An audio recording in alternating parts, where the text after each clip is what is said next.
Sé por qué estáis aquí y sé lo que estáis haciendo. ¿Por qué no dormís todas las noches pensando en que vais a ser los siguientes en salir en prensa?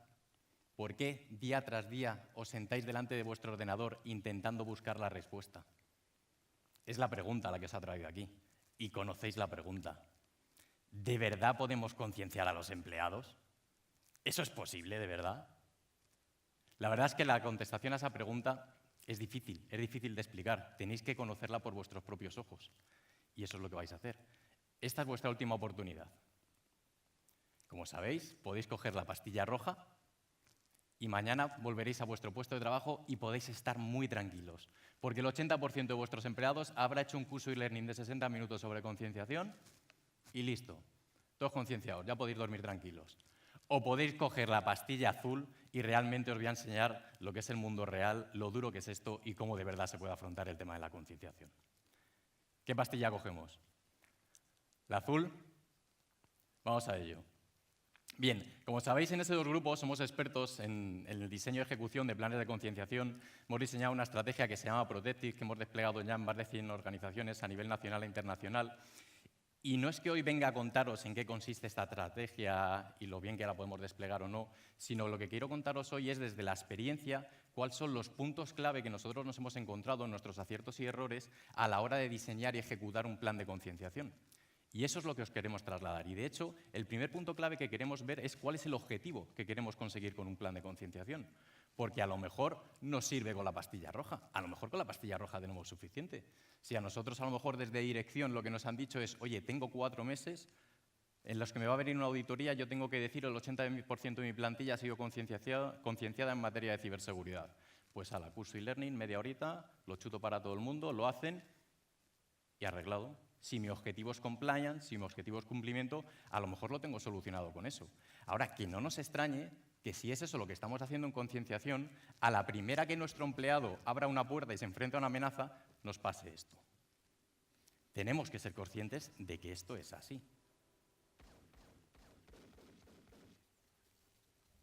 Lo sabemos, ¿no? O sea, si nuestro objetivo es cumplimiento, pero luego no esperemos que nuestro empleado sea capaz de gestionar una amenaza. Se lo van a cargar. Ahora, si buscamos otra cosa, si realmente lo que buscamos con un plan de concienciación es que nuestros empleados sean capaces de hacer una adecuada gestión del riesgo, sean adecuados de identificar la amenaza y a partir de ahí gestionarla, tenemos que hacer otra cosa. Tenemos que hacer un plan de concienciación que nos permita mejorar la ciberseguridad de nuestra organización mediante el incremento de la cultura en ciberseguridad de las personas y, por tanto, de la organización. Y para eso tenemos que hacer muchas cosas. Siempre hablamos de plan de concienciación como un término general, pero dentro de un plan de concienciación no solo hacemos acciones de concienciación. De hecho, distinguimos entre concienciación, formación y entrenamiento. Y distinguimos entre ellas porque el objetivo que hacemos con cada una de estas acciones es distinto. Mediante acciones de concienciación, lo que intentamos es despertar el interés de los empleados en hacer una gestión adecuada del riesgo. Por norma general, la amenaza, cuando hablamos de la amenaza ciber, al empleado le pasa desapercibida, aunque desde los departamentos de seguridad digamos, me parece increíble que no sean capaces de identificar esto. No es tan increíble, porque no están tan familiarizados con el riesgo como nosotros. Tenemos que enseñarles cuál es la amenaza. Si no conocen la amenaza, no la van a poder gestionar. Con concienciación les vamos a enseñar la amenaza y les vamos a despertar el interés, el por qué tienen que gestionar el riesgo, por qué deben hacerlo. Sin embargo, también tenemos que darles el conocimiento suficiente para hacerlo. Y eso lo vamos a hacer mediante acciones formativas, en las que vamos a trabajar en el cómo. Vamos a bajar al detalle y les vamos a decir cómo tienen que gestionar ese riesgo. Vamos a trasladarle cuáles son nuestras normativas de seguridad corporativas, incluso las mejores prácticas a nivel personal para realizarlo. Esa es una clara distinción que tenemos que hacer y uno de los principales problemas y errores que nos encontramos en las organizaciones cuando abordan este tipo de proyectos. Distingamos lo que es concienciación de lo que es formación y hagámoslo de la manera adecuada en cada uno de los casos. Y por último, también vamos a tener que hacer entrenamiento, porque la única manera de comprobar si una persona es capaz de gestionar el riesgo de manera adecuada es plantarle la amenaza delante y medirlo. Y por eso tenemos que establecer un plan de concienciación que nos permita hacer entrenamiento continuo de nuestros empleados. Este es un objetivo distinto al cumplimiento. Y desde luego, si queremos conseguir este objetivo, el siguiente punto clave a tener en cuenta es que tenemos que tener una estrategia. Porque esto de concienciar en ciberseguridad no es nada fácil, os lo aseguro. Y muchos de vosotros ya lo habéis comprobado. Y no es nada fácil porque en el ámbito de la ciberseguridad, los empleados, por mucho que queramos, no se implican a priori. De hecho, la actitud del empleado, por norma general, y siempre hay excepciones, de cara a la ciberseguridad, ya sabéis cuál es. Y lo sabéis, ¿no? Dice, esto de la ciberseguridad, para ti, que eres el departamento de ciberseguridad. A mí dame un dispositivo 100% seguro, que yo soy el usuario y yo me encargo de hacer mi trabajo, tú encárgate de hacer el tuyo. Que, ojo, sería el escenario ideal al que todos quisiéramos llegar, ¿no? La ciberseguridad desde el diseño y que el usuario solo se encargue de hacer su trabajo. Ya, pero hasta llegar ahí, hasta llegar a ese punto ideal, tenemos un recorrido todavía muy largo que recorrer. Y mientras la ciberseguridad de nuestra compañía dependa del comportamiento de nuestras personas, o conseguimos cambiar esta actitud de cara a los empleados y que se impliquen en la protección de las tecnologías y la información que manejan, o vamos a seguir teniendo un problema. Y para eso tenemos que diseñar una estrategia que funcione. Podemos mirar en otros ámbitos de la seguridad donde ya ha habido estrategias que han funcionado. Seguro que todos habéis visto imágenes como esta o vídeos similares a este. Si hablamos de seguridad, pero en este ámbito nos salimos del ámbito ciber y pensamos en seguridad vial, seguro que todos habéis visto campañas en las que lo que juegan es a impactar y a involucrarte emocionalmente. Es decir, ese podría ser tú, ese podría ser tu hijo, tu hija, ese podría ser alguien de tu círculo más cercano. Y toman conciencia, les involucran emocionalmente. ¿Por qué no hacemos lo mismo? ¿Por qué no dejamos de concienciar empleados y empezamos a concienciar a las personas como personas que trabajan en nuestra organización? ¿Por qué no intentamos hacer una estrategia en la que les involucremos emocionalmente primero para que luego, pasando de lo emocional a lo racional, sean capaces de interpretar su papel en la protección de la información que manejan? Aproximémonos a ellos como personas. A día de hoy, las amenazas que afectan a nuestros empleados en su ámbito más personal, en el ámbito corporativo, son muy similares. Un phishing es un phishing, por mucho que en el ámbito personal les vayan a robar las credenciales bancarias o en el ámbito corporativo las credenciales corporativas. Y el ransomware les va a afectar tanto a nivel personal como a nivel corporativo. La amenaza es la misma y la manera de gestionarla muchas veces también, aunque el impacto no sea el mismo. Si les entramos por la parte personal va a ser mucho más sencillo que razonen el porqué de la parte corporativa. Pero lo que está claro es que necesitamos una estrategia que nos funcione. Pero ojo, llegamos al tercer punto clave a la hora de diseñar un plan de concienciación. No vale esto del café con leche para todos. No vale lo mismo. No podemos trasladar esta estrategia exactamente igual a todos los colectivos que forman parte de nuestra organización. No podemos concienciar igual a la alta dirección, a un consejo de dirección, que al personal que trabaja en recursos humanos, que al personal que trabaja en el Departamento de Sistemas de la Información. Si hablamos de empresas en las que operan entornos industriales, no podemos concienciar igual a las personas que trabajan operando infraestructuras críticas. Si hablamos de entornos médicos, no podemos tratar igual a la gente que está operando, ¿vale? Tenemos que ser capaces de identificar qué colectivos tenemos en la organización y qué necesidades de concienciación y formación en ciberseguridad tienen cada uno de ellos. Y diseñar y ejecutar esas acciones específicas para todos. No sirve una concienciación para toda la gente, exactamente igual. No nos va a funcionar. Y ese es otro punto clave y un error que nos encontramos a la hora de ejecutar planes de concienciación. Y teniendo esto claro, y teniendo claro que tenemos que diseñar acciones distintas para colectivos distintos, ¿quién debe hacerlo? ¿Cómo lo hacemos? ¿Quién debe ser el equipo de trabajo que se involucre en ejecutar estas acciones? Desde luego, lo más normal es que este tipo de planes los promovamos desde los departamentos de seguridad, los departamentos de ciberseguridad, porque evidentemente somos los principales beneficiarios del mismo. ¿Pero debemos hacerlos solos? Porque esto es lo que ha ocurrido hasta ahora y es otro de los errores que nos encontramos. ¿Qué pasa? Que los departamentos de ciberseguridad, por norma general, hay especialistas en ciberseguridad. Y los especialistas en ciberseguridad, pues sabemos mucho de muchas cosas, pero poco de otras. Y si algo no se nos da especialmente bien, es esto de comunicar. ¿Y qué pasa? Que cuando los mensajes de concienciación y formación en seguridad lo hacemos desde perfiles técnicos, el resultado es este. ¿Qué lo qué? Les hablamos en chino, no nos entienden, utilizamos demasiada terminología técnica, les presentamos la amenaza como realmente es, pero les asustamos. Y concienciar no es asustar. Y si superamos esa barrera y asustamos al empleado hasta el punto que diga, mira, si es que si haga lo que haga van a comprometer mi seguridad, no hago nada. Estamos cometiendo un error. Y este error nos lo encontramos muy a menudo. Tenemos que formar un equipo de trabajo en el que no solo estén expertos en ciberseguridad, sino que estén en las distintas áreas de la organización que son expertas en las otras partes. Tenéis departamentos de formación que llevan muchos años trabajando en esto, que llevan muchos años sabiendo cómo identificar los colectivos y qué necesidades tienen cada uno de ellos y qué herramientas podéis utilizar. Trabajar de manera conjunta con formación. Y no os digo nada con comunicación. Son expertos en trasladar mensajes que impacten. Si pensamos en involucrar emocionalmente a las personas, el Departamento de Comunicación sabe hacerlo mejor que nosotros, seguro. Y además tienen las herramientas y tienen los canales adecuados para hacerlo. Y exactamente igual que recursos humanos. Estamos trabajando en el pilar de las personas que da soporte a la ciberseguridad. Los expertos en personas en la organización no somos nosotros, es recursos humanos. Contemos con ellos, porque además, si no contamos con ellos, podemos irnos al otro lado y tener un problema. O buscas aliados o incluso puedes tener enemigos. Y el mismo que puede ser tu aliado, en algún momento se puede convertir en tu enemigo. He visto acciones de concienciación que han sido paradas, planes de concienciación que han tenido un gran stopper interno dentro de la organización, como por ejemplo puede ser el Departamento de Comunicación.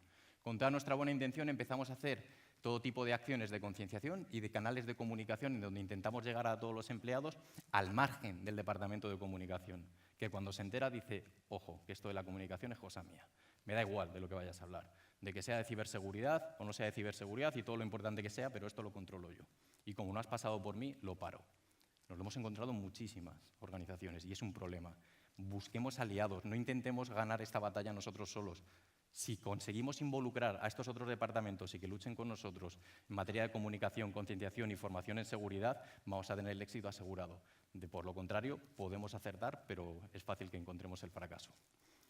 Y además, ellos van a ser los que de manera más sencilla nos van a decir cuáles son los canales y formatos adecuados para trasladar estos mensajes. Y es importante identificar los canales adecuados.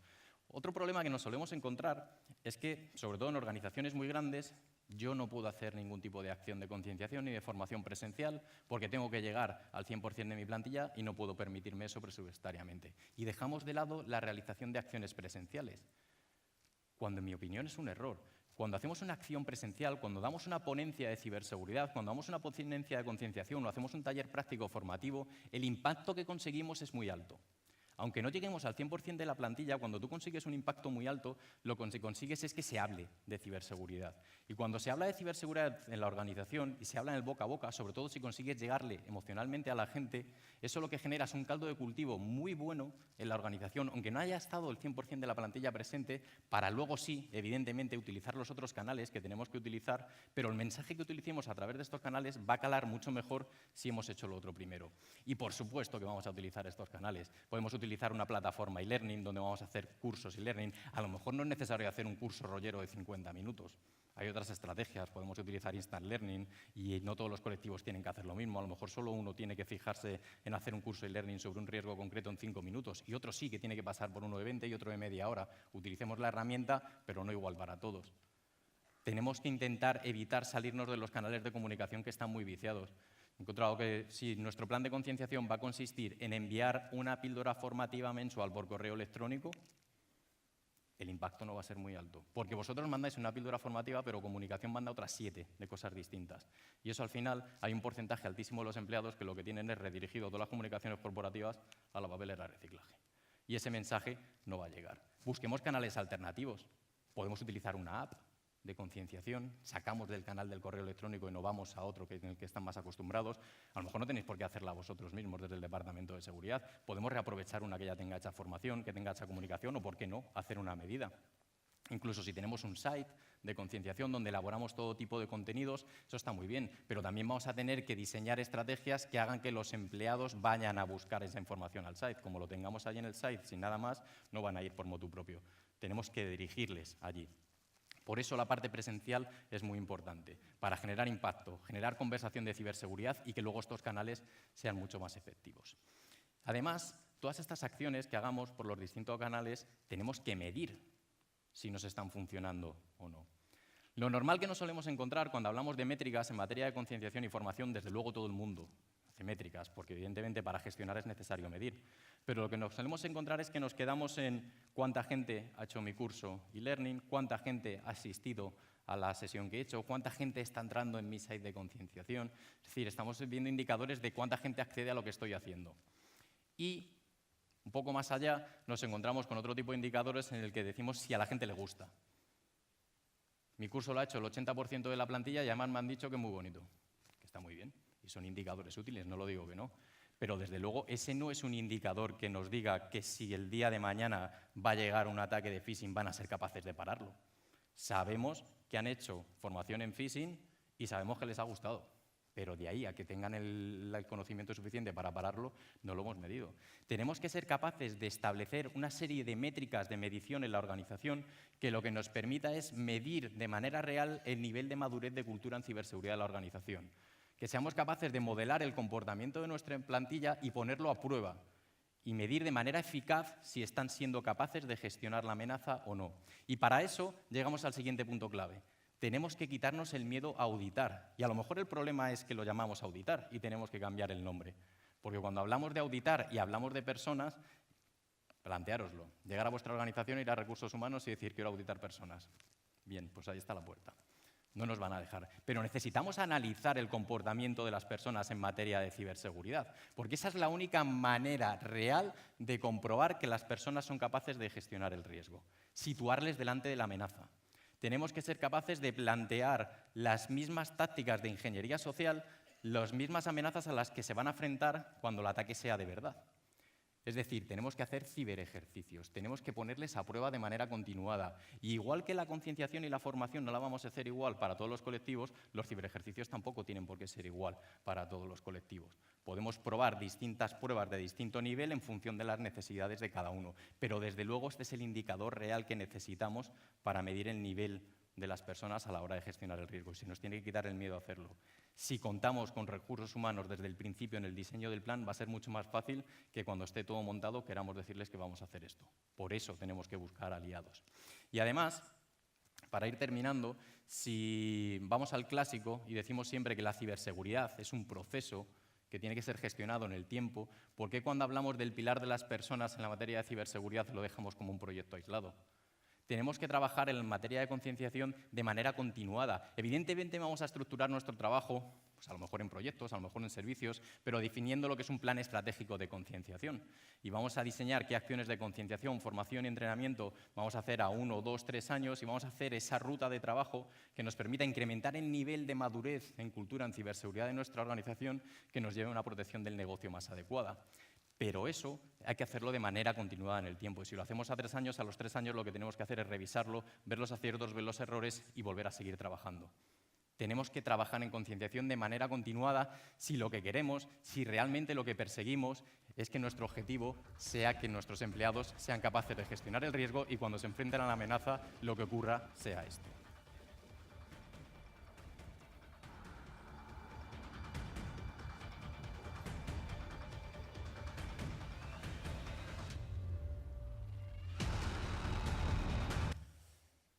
Pues nada más. Muchas gracias por vuestra atención.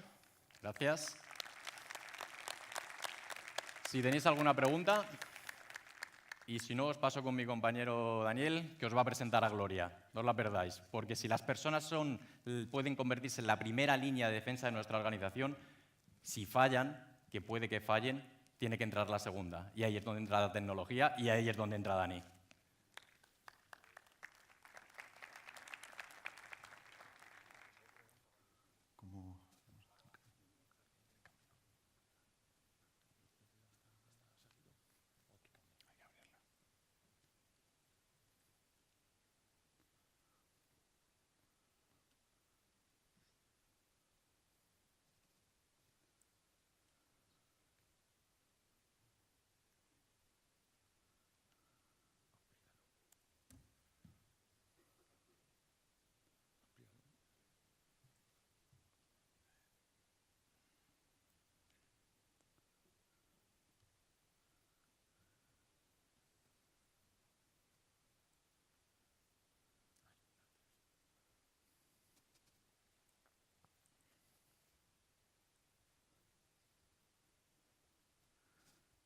Buenas tardes.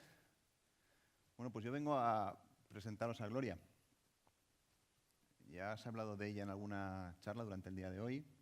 Y bueno, en definitiva, ¿qué es o quién es Gloria? Bueno, pues Gloria es la solución que ha adoptado el CCN para la operación de los servicios que presta a los organismos públicos desde el CCN CERT. Es una solución basada en tecnología de S2 Grupo, que bueno, pues es fruto de la colaboración entre el CCN, CERT y S2 ya durante un largo periodo en la prestación de este tipo de servicios. Os voy a contar un poquito, en términos generales, un poco cómo funciona y cómo está concebida. Realmente la plataforma está concebida para ser una plataforma integral para la operación de centros de servicios de seguridad. La organizamos, la modulamos en torno a lo que al fin y al cabo es el corazón de todo, que es nuestro dominio protegible, nuestros activos a proteger. Es el centro de todo y lo articulamos, lo recogemos en torno a una CMDB, compliant con una ISO 20000. Y bueno, pues en torno a esta, que al fin y al cabo es el objetivo a proteger, articulamos una capa de vigilancia, una capa de monitorización, entendido en sentido amplio, abarcando tanto monitorización y vigilancia IT, como también la vigilancia de los entornos ciberfísicos o sistemas de control industrial. Envolviendo esto, lo que hacemos es desplegar una capa de inteligencia, correlación avanzada, correlación compleja de eventos, que lo que va a hacer es aportar eficiencia y eficacia a la operación del servicio. Y ya en torno a ella lo que hacemos es articular todo lo que es la operación del servicio ligada al propio centro de operaciones. Hablamos de gestión del servicio, gestión de la configuración, gestión de la calidad del servicio, etcétera, etcétera. ¿Cómo funciona esto desde un punto de vista de arquitectura? Bueno, como decía, partimos inicialmente de la capa del dominio protegible, nuestros activos a proteger. En torno a ella desplegamos el primer módulo que se llama Argos, cuya finalidad es, por un lado, la vigilancia, la monitorización, el despliegue de capacidades intrínsecas de monitorización de seguridad, así como todo aquello que tiene que ver con la recolección de logs o incluso el establecer conectores con herramientas que ya tengamos previamente desplegadas. Todo lo que viene recogido de esta capa se dispara un bus de eventos en el que hacemos una primera recolección, una primera clasificación de este volumen de información. Y encima de este tenemos ya la capa que llamamos Tritón, que es la que aporta la correlación compleja de eventos. Aquí estamos ya aportando, por un lado, eficiencia y eficacia por otro, a la hora de la detección de amenazas y, por otro lado, a la hora de pues, agilizar el proceso de trabajo del equipo técnico. En paralelo a todo esto, integrado con la plataforma, está Carmen, que muchos ya conoceréis, que funciona con una arquitectura similar, una capa inicial de recolección, procesamiento y análisis, bueno, pues un modelo similar, fuertemente integrado con toda la plataforma en Gloria. Y bueno, encima de esto aparece el módulo que llamamos EMAS. EMAS es la consola orientada al equipo técnico del centro de operaciones. Es una consola orientada al análisis del equipo técnico, del equipo de análisis de seguridad, buscando la detección de incidentes. Con lo cual esto está un poco todavía en el ámbito del equipo técnico. Enlazando todo esto y aportando inteligencia está Reyes. Reyes está conectada a todos estos módulos. Está aportando inteligencia a la capa de monitorización, está aportando inteligencia a la capa de correlación y está aportando inteligencia también a la consola de gestión en el proceso de análisis e identificación de amenazas.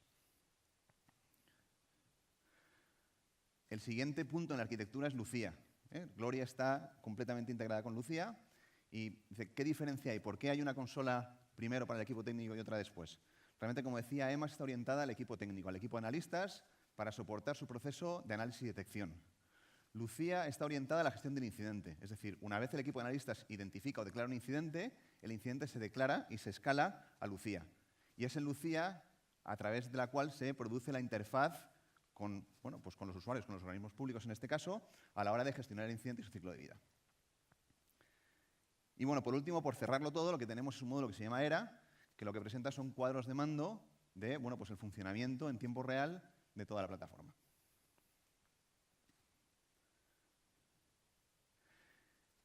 ¿Qué hay en Argos? Como decía, Argos es plataforma de monitorización. Hablamos de monitorización, hablamos de capacidades nativas de monitorización, varias herramientas integradas, y hablamos de recolección de logs, así como conectores con múltiples herramientas que son capaces de producirlos. Como decía, especializada en el ámbito IT, pero también con un foco muy fuerte en el ámbito OT, sistemas ciberfísicos o sistemas de control industrial.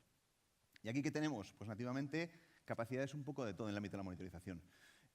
Es destacable que todo esto son capacidades que soy capaz de desplegar si no están, o en el momento en que la organización ya disponga de ellas, que es habitual que algunas de ellas estén en su sitio, lo que hacemos es desplegar conectores para recoger la información que viene de ellas. Y aquí hablamos, pues inicialmente, de una capacidad nativa de centralización, recolección y centralización de logs, con su posterior análisis, control de acceso lógico, herramientas de detección de intrusos a nivel de red, detección de intrusos a nivel de host, detección de vulnerabilidades, uso de contraseñas por defecto o detección de rootkits, por ejemplo, entre otras. Hablamos también ya no solo de la vigilancia específica de la seguridad de la red, pero también un poco de la propia capacidad del entorno. Aquí estamos hablando muchas veces a la hora de montar centros de operaciones de un despliegue importante de herramientas de detección en entornos complejos, ¿no? Muchas veces pues, en distintas delegaciones, distintos entornos, donde además lo que quiero es vigilar la eficacia de los controles. Y aquí estamos hablando también de vigilar su disponibilidad, su capacidad, vigilar el ancho de banda que es adecuado para que todo funcione, la vigilancia de los elementos de red, incluso la capacidad de autodescubrir la red de ese dominio protegible que para mí es tan importante para tenerlo claramente identificado en mi CMDB. Hablaba de la parte de sistemas ciberfísicos. Argos tiene una sonda especializada, en este caso en la sonda ICS, que lo que hace es vigilar sistemas de control industrial. Aquí ya hablamos, ya no digamos la parte fácil, que al fin y al cabo es bueno, la aproximación IT a la vigilancia de los entornos industriales, es decir, pues vigilo el SCADA desde la parte IT, o los sistemas IT, los servidores, los PCs involucrados en los sistemas de control industrial, sino que vamos a ir ya a protocolos específicos.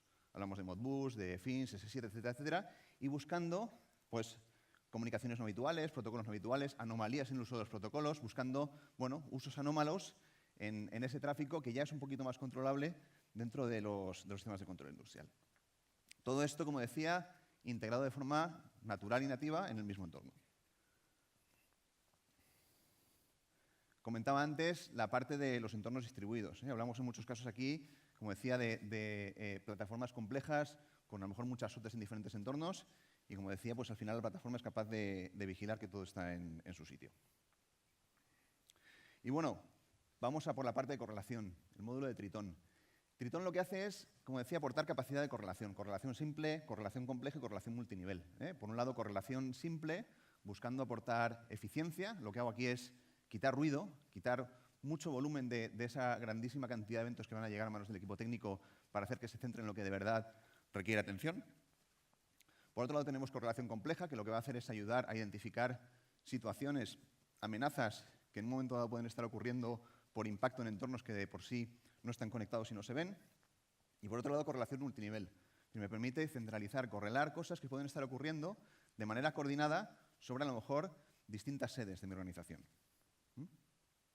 Evidentemente, la plataforma viene con un catálogo importante de reglas de correlación en distintos ámbitos y lo que se hace también es extenderlo en los distintos entornos en los que se va desplegando.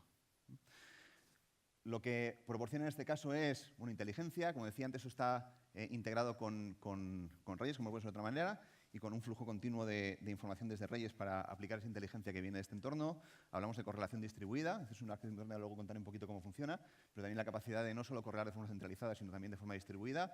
Javier esta mañana mencionaba algunos objetivos en esa línea. Correlación jerárquica, la definición de unos lenguajes de dominio que permiten que el usuario exprese las reglas de correlación, aquello que busca encontrar o que busca detectar en un lenguaje próximo a la jerga técnica que utilizaría para describirlo, y bueno, por los asistentes para hacer todo esto. EMAS, que es la consola para la gestión, análisis y detección de incidentes, lo que hace es soporta todo este proceso, como decía, de análisis y detección. Es una consola orientada al trabajo del equipo técnico, del equipo de analistas, y lo que hacemos es soportar, por un lado, la categorización o la integración con la guía CCNSTIC 817. Es una ya integración nativa, viene preparada, preconfigurada, para directamente trabajar con este estándar. Permite controlar la visibilidad, el acceso a los eventos, su ciclo de vida, pensando además también como parte de ese ciclo de vida el momento de escalado y la sincronización del estado con Lucía, es decir, una vez se escala el incidente del organismo, seguir obteniendo feedback durante su ciclo de vida de cómo se está gestionando. Es aquí donde se produce la gestión de activos, donde está la CMDB y donde tengo recogido este dominio protegible. Voy a estar vigilando también la calidad de servicio, es decir, el performance del equipo técnico trabajando en la gestión de los incidentes. Y por último, una base de datos de conocimiento que permite el reaprovechamiento del conocimiento que se genera durante todo este proceso de análisis. Por último, ERA, que lo que hace es presentar cuadros de mando del funcionamiento del centro de operaciones. Aquí estamos hablando de sacar, por un lado, indicadores de incidentes en curso, por otro lado, incidentes gestionados, aquellos que tengo en este momento en marcha, su distribución tipológica en base a la guía STIC previamente descrita, un poco cómo se distribuyen por origen y su clasificación y evolución en el tiempo. A partir de ahí, múltiples cuadros de mando en esa línea. ¿Cómo desplegamos todo esto? Aquí tenemos pues la forma habitual, la forma frecuente, que es hacer un despliegue centralizado. Tengo un nodo en el que yo despliego todas mis capacidades de recolección, de análisis, de correlación y de gestión posterior, integrado con Lucía y con Reyes, como veíamos anteriormente. Lo que también puedo hacer de forma naturalmente integrada es hacer despliegues distribuidos. Es decir, puedo coger parte de las capacidades de la plataforma y llevármelas, por ejemplo, directamente a un organismo. Y lo que hago es desplegar localmente capacidades de recolección y capacidades de correlación. ¿Vale? Eso tiene una ventaja para empezar, que los logs no salen de mi sitio, se quedan en mi sitio, los almaceno localmente, aplico correlación y aplico inteligencia localmente y solo escalo hacia el nodo central aquello que ya el entorno de correlación ha identificado previamente como un posible incidente, o al menos una evidencia. Por otro lado, ¿cómo desplegamos en los entornos en los sistemas de control industrial? Bueno, pues aquí lo que hemos buscado, una cosa muy importante, que es que sean despliegues no intrusivos. Es decir, los sistemas de control industrial son redes muchísimo más sensibles que las redes TI. De hecho, si pues intentas en un momento dado irte a un responsable de una red de un sistema de control industrial y decirle voy a desplegar una herramienta en tu red, lo más probable es que te diga que ni de broma, que no es posible. Porque es verdad que una pequeña perturbación en el funcionamiento de la red puede impactar de forma importante a los sistemas de control industrial. Lo que hemos diseñado con esto es un modelo de despliegue no intrusivo, obteniendo el tráfico de forma pasiva y garantizando que en ningún momento vamos a interferir con el funcionamiento de la red. Y bueno, aquí lo que os quería contar es un poco la experiencia de algo que hemos hecho un poquito más allá de la operación de la plataforma, entendida como el SIEM, un poco más allá de ello, ¿no? Que es, cuando definimos cómo funciona el centro de operaciones desde un punto de vista de servicio, conceptualmente partimos básicamente de 4 niveles. Un primer nivel de operación, procedimentado, es decir, personal, evidentemente del ámbito de la ciberseguridad, con cierto nivel de conocimientos, pero que al fin y al cabo actúa de una forma pautada, con procedimientos, con guías, pues de alguna manera como hemos establecido que tienen que trabajar.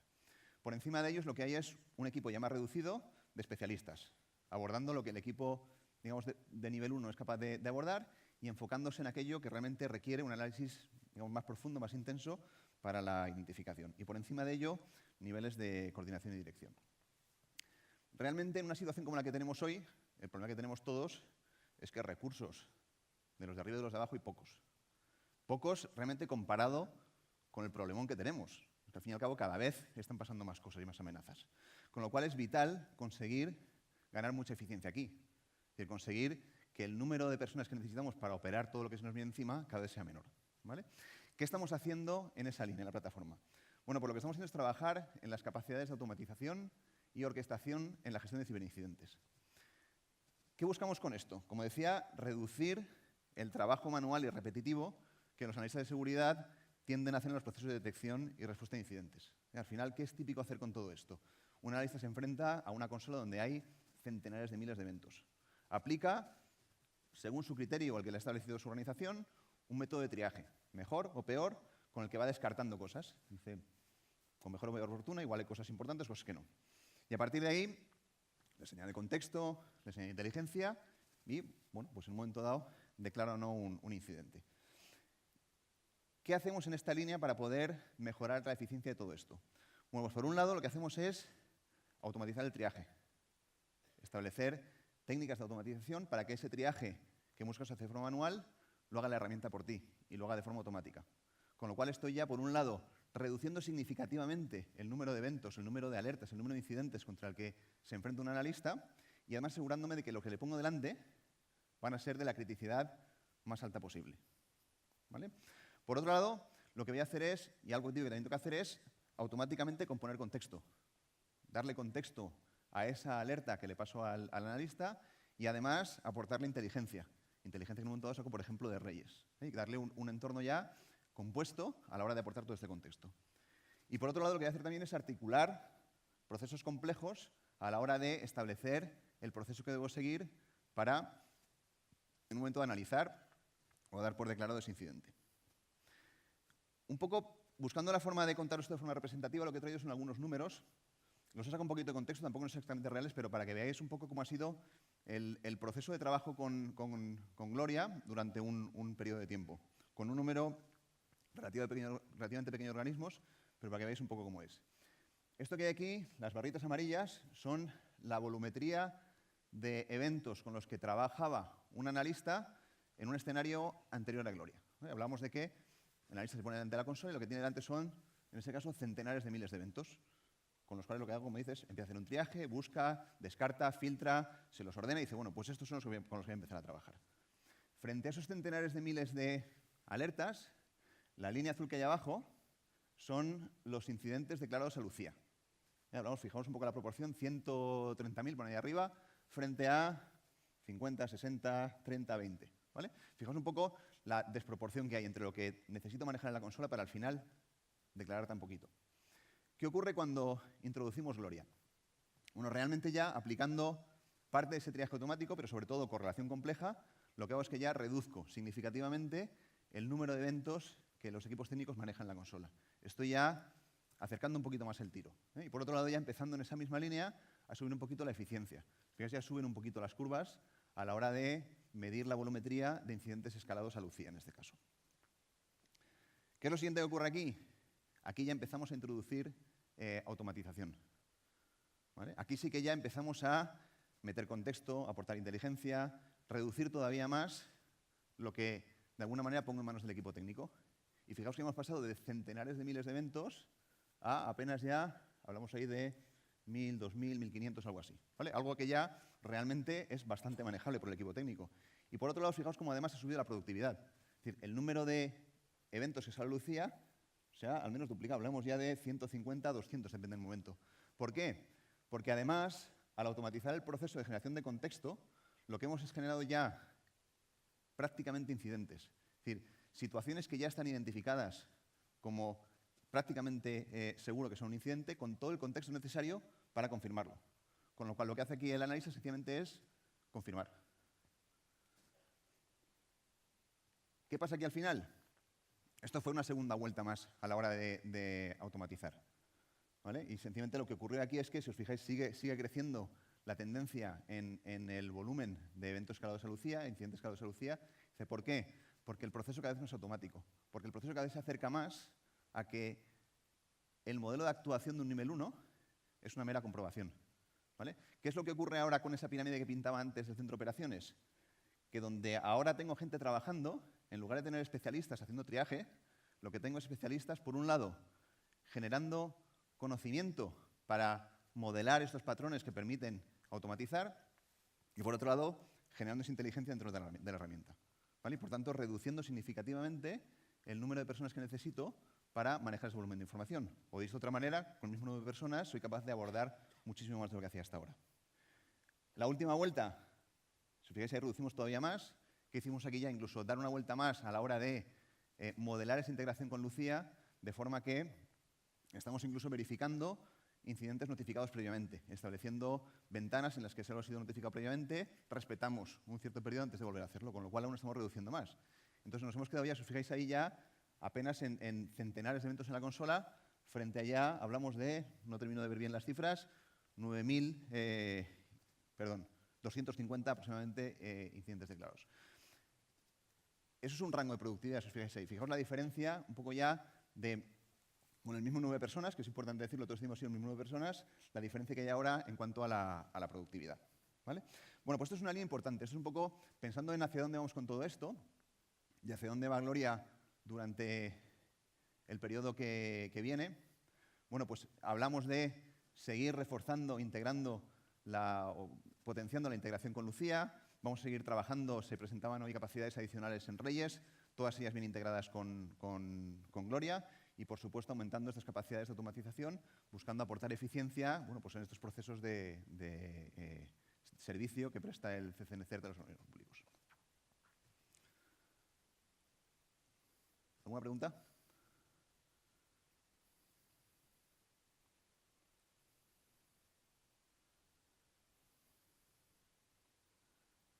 Pues nada, muchísimas gracias.